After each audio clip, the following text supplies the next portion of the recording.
আমার কাছে মনে হয় পৃথিবীর সবচেয়ে সহজ ব্লগ হচ্ছে ফুড রিভিউ।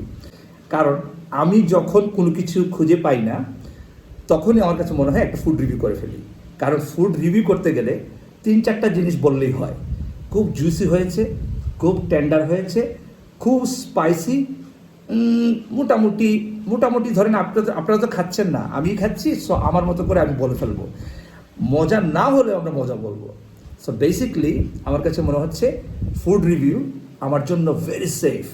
সো আজকে এমন একটা জিনিস এনেছি যে জিনিসটা বাংলাদেশে আসার পর মানুষের মুখে শুনতে শুনতে শুনতে শুনতে শুনতে আমার কাছে মনে হয় যে না, এটা খেতেই হবে। সো আমার যাওয়ার সময় হয়ে যাচ্ছে, আজকে অর্ডার করেছি। Let's check it out, what is this. তো বন্ধুরা, মানুষের মুখে শুনতে শুনতে আমার জিভায় পানি চলে আসছে। আর আজকে সেই জিনিসটি এনেছি যেটাকে বলা হয় হান্ডি মাংস। এটার মধ্যে রান্না করা হয়। আমি এই হান্ডি মাংস এনেছি এবং হান্ডি মাংসটার রং কীভাবে দেখতে দেখুন, খুবই সুন্দর রং। এটা কিন্তু অ্যাজ ইউজুয়াল মানুষ বলে থাকে, খুবই সুন্দর রং। দেখুন, একদম মাখা মাখা, বিউটিফুল। খেয়ে বলবো এই হান্ডি মাংস আসলে টেস্ট কীরকম। স্যার, এখানে আমি কিছু মাংস নিলাম। মাংসগুলো আসলে পরিমাণে আমার কাছে মনে হয়েছে 1 কেজি বলা হয়েছিল এবং যথেষ্ট পরিমাণ মাংস রয়েছে। সাথে তো ভাত হতে হবে, এটার সাথে ভাত না হলে হবে না। দেখি এই মাংসটা আসলে কেমন হয়েছে। আমি যতটুকু জানি হান্ডি মাংস সরষের তেল দিয়ে করা হয় এবং একটা হাঁড়ির মধ্যে করা হয়। হাঁড়িটা আপনাদেরকে দেখিয়েছি এবং রান্নাটা কেমন হয়েছে এখন দেখি, একটু টেস্ট করে নিই। মিডিয়াম টু লো টেম্পারেচারে এটি কুক করতে হয় এবং এরকম আস্ত রসুন থাকে।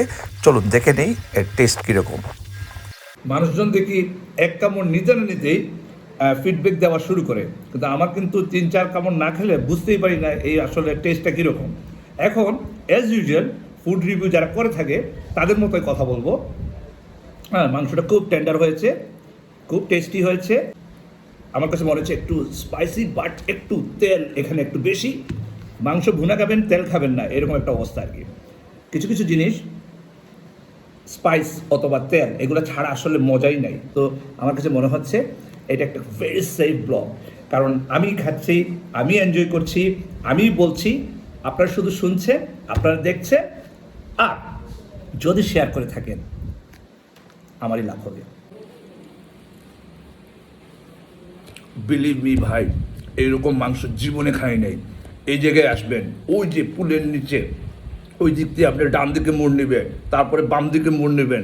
সেখানে যাওয়ার পরে একটা বড় সাইনবোর্ড দেখবেন, তার পিছনের বিল্ডিংয়ে এই মাংসের দোকান। এটি হচ্ছে ফুড ব্লগারদের ঠিকানা। সো আলটিমেটলি এই মাংসটা আসলে ভালো হয়েছে। সো আমার কিছু বলার নেই। আসলে কিন্তু হান্ডি মাংস খুব টেস্টি, একবার ট্রাই করে দেখতে পারেন।